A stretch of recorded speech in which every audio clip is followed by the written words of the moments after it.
Yung makina tapos na siya, 66mm, 215cc plus 4 lang to. Basa tayo ng timing niya, 0-0 yan. Kasi papalitan to ng pipe. Dadalhin na nila yung makina. O angat nyo, baka magasgas. 215cc.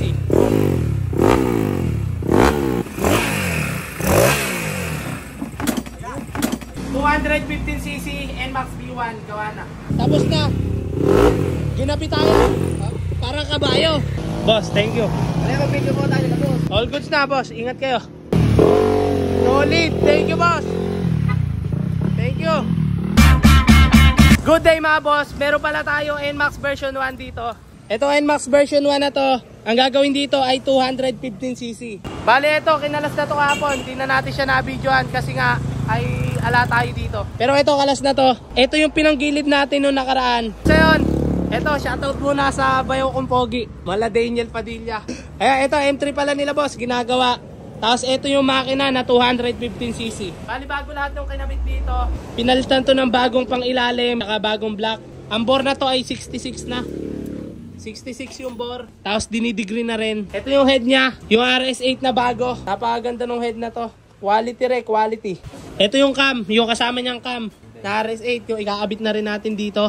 Tapos ito pala yung mga luma niyang makina, yung pinagpalitan kahapon.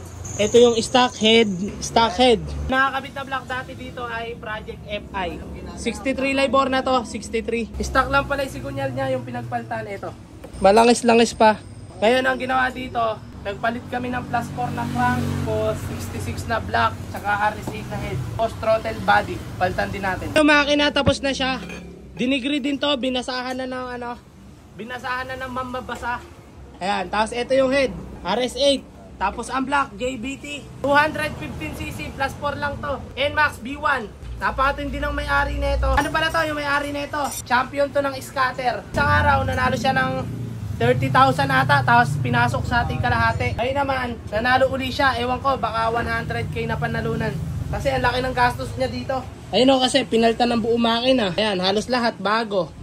Pero matino pa tong stock niya, puro bago din yan. Wala daw siyang mapagdagyan ng pera. Kaya ito, inastusan. Ito yung panggilid oh. Yung binili lang nung isang araw. Bago lang yan mga boss. Alas uli kami kasi may inaayos kami dito sa may head niya. Tsaka sa block. May profile yung piston. Tatabasan namin yung block. Tapos yung piston, ibabalpakit pa kasi ano yung problema boss? Maiksi yung timing chain boss.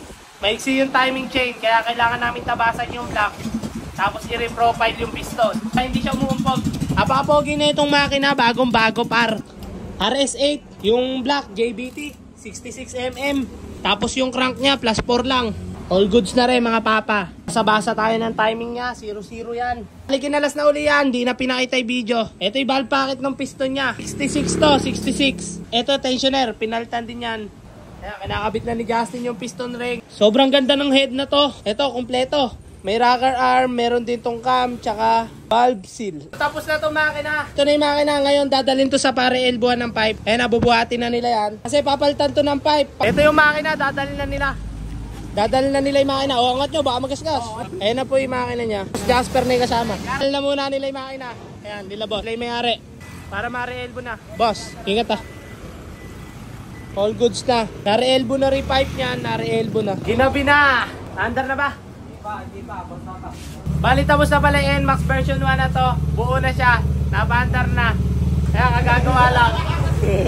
Kagagawa lang. Kita gumagawa lang motor. Baka kasi makita sa camera hindi gumagawa eh. Baka tambay lang eh. Hindi ka nagre-reply. Jasper Ward, sinahanap na ng asawa pero gawa pa rin. Kagagawa lang. 66, 215cc. Buo na to. Pinalitan din pala to ng bagong pipe. Kailangan na lang nito ECU tsaka dyno. Break-in muna yan. Tapos na siya. NMAX version 1, 215cc. RS8 yung head, tapos JBT yung block, tapos TRF yung pang ilalim, plus 4 lang yan. 215cc. NMAX V1, 215cc. Okay mga boss, tapos na yung NMAX B1 na to. Ito yung ginawa, 215cc. Bali kinakabit na lang yung kaha. Tapos na. Ayun, ang gagawin na lang dito sa NMAX na to, break-in, tapos magpapalit kami ng ECU, tsaka dyno. Para kahit long ride, pwede. mabasa namin yung air fuel ratio para malaman din namin. 215cc NMAX V1, gawa na.